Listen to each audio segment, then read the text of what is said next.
Choric Song of the Lotus Eaters by Tennyson.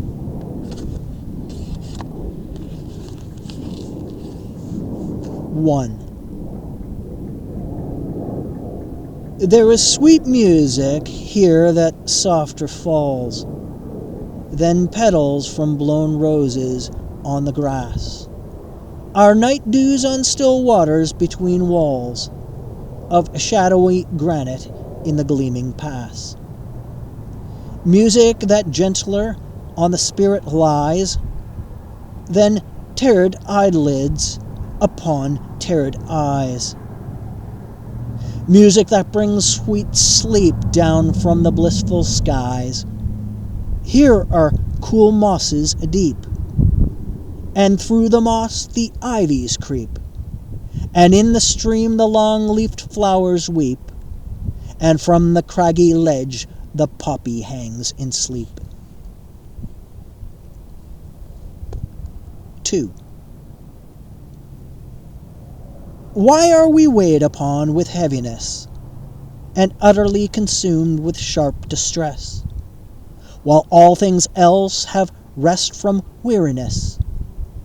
All things have rest. Why should we toil alone? We only toil who are the first of things, and make perpetual moan. Still from one sorrow to another thrown, nor ever fold our wings, and cease from wanderings, nor steep our brows in slumber's holy balm, nor hearken what the inner spirit sings. There is no joy but calm. Why should we only toil the roof and crown of things? 3. Low in the middle of the wood, the folded leaf is wooed from out the bud, with winds upon the branch, and there grows green and broad, and takes no care. Sun steeped at noon, and in the moon, nightly dewed fed, the turning yellow falls and floats adon the air. Lo, sweetened with the summer light, the full-juiced apple waxing over mellow, drops in a silent autumn night all its allotted length of days. The flower ripens in its place, ripens and fades and falls and hath no toil, fast rooted in the fruitful soil. 4. Hateful is the dark blue sky, vaulted o'er the dark blue sea. Death is the end of life. Why should life all labor be? Let us alone. Time driveth onward fast, and in a little while our lips are dumb. Let us alone. What is it that will last? All things are taken from us and become portions and parcels of the dreadful past. Let us alone. What pleasure can we have? To war with evil? Is there any peace? In ever climbing up the climbing wave. All things have rest and ripen toward the grave. In silence ripen, fall, and cease. Give us long rest, our death, dark death, or dreamful ease. 5.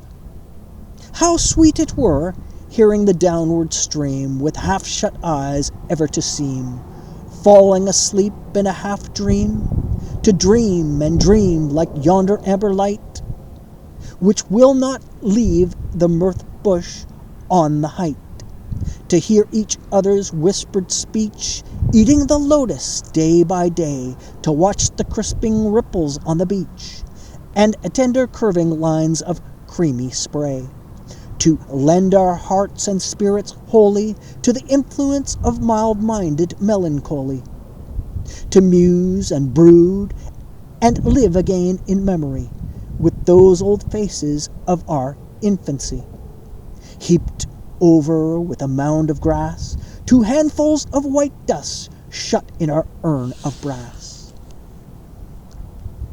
6. Dear is the memory of our wedded lives, and dear the last embraces of our wives, and their warm tears, but all hath suffered change. For surely now our household hearths are cold, our sons inherit us, our looks are strange, and we should come like ghosts to trouble joy, or else the inland princess overbold have east our substance, and the minstrel sings before them of the 10 years' war in Troy, and our great deeds as half-forgotten things. Is there confusion in the little isle? Let what is broken so remain. The gods are hard to reconcile. 'Tis hard to settle order once again. There is confusion worse than death.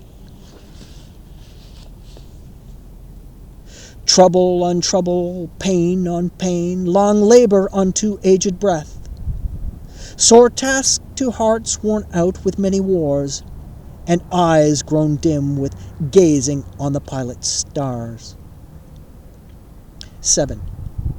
But propped on beds of amaranth and molly, how sweet while warm airs lull us blowing lowly, with half-dropped eyelids still, beneath a heaven dark and holy, to watch the long bright river drawing slowly, with waters from the purple hill, to hear the dewy echoes calling from cave to cave the thick twined vine, to watch the emerald-colored water falling, through many a woven and canthus wreath divine, only to hear and see the far-off sparkling brine, only to hear were sweet stretched out beneath the pine. 8.